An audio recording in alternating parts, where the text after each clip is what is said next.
Here's how the Canadian elections looks to me so far.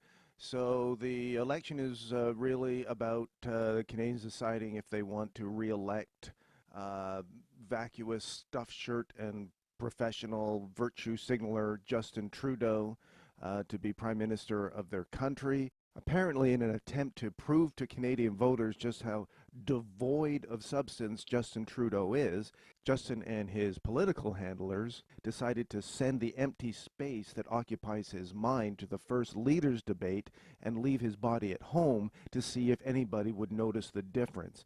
All focused on one glaring absence. So I think we can all agree that Justin Trudeau is afraid of his record, and that's why he's not here tonight. And that's what Trudeau's betting on, that voters aren't yet paying that much attention and will forget about this one, hoping that skipping this first debate won't be interpreted as if he's afraid of the scrutiny.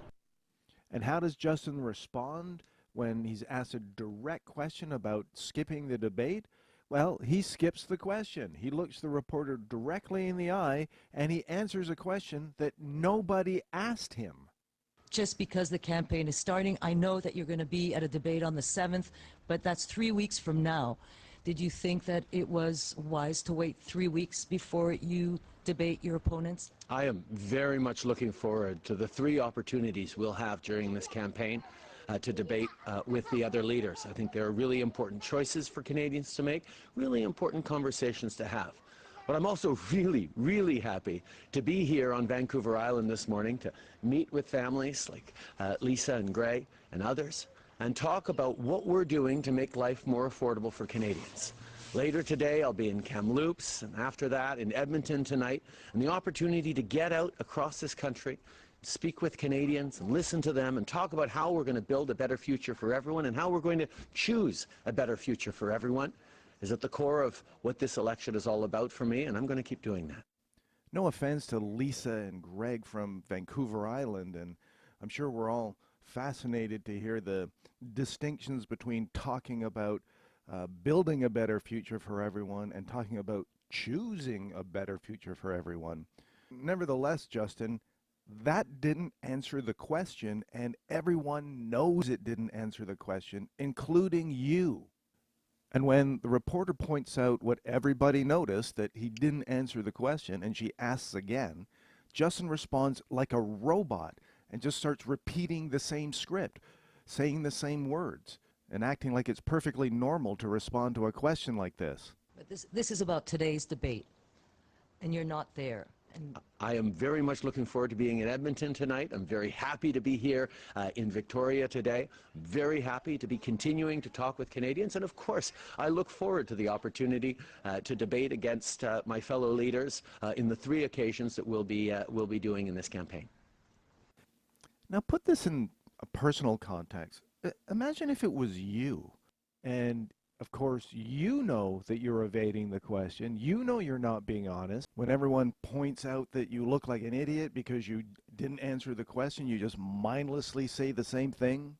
And so imagine that's you. You're the one standing there. What it would take for you to stand there in front of an audience of people, in front of reporters, in front of the entire country, and be so willing to be so phony, so transparently inauthentic. And then ask yourself, have you ever seen anyone who seems so comfortable, so at ease, so pleased with himself at being so inauthentic?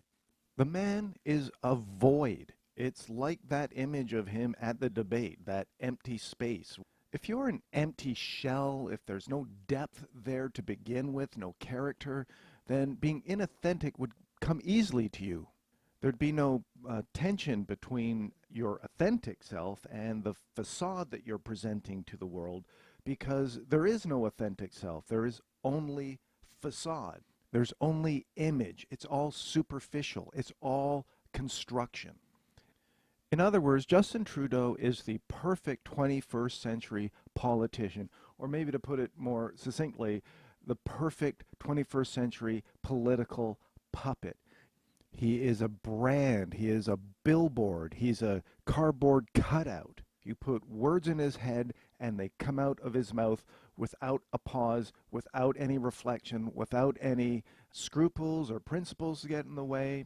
He's not in the least bit self-conscious about spouting stream of consciousness gibberish in between the talking points.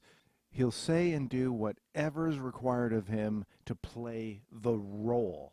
And it has to be said that there is a percentage of the population, obviously, who will eat this up. And they won't be able to see through that trademark little smirk thing he does at the end of every statement when he's congratulating himself for once again successfully delivering another line of utter bullshit. Merci tout le monde. Liberal leader Justin Trudeau going to talk to, looks like one of the kids who was listening to his little news conference. This is going to get ugly. Never okay.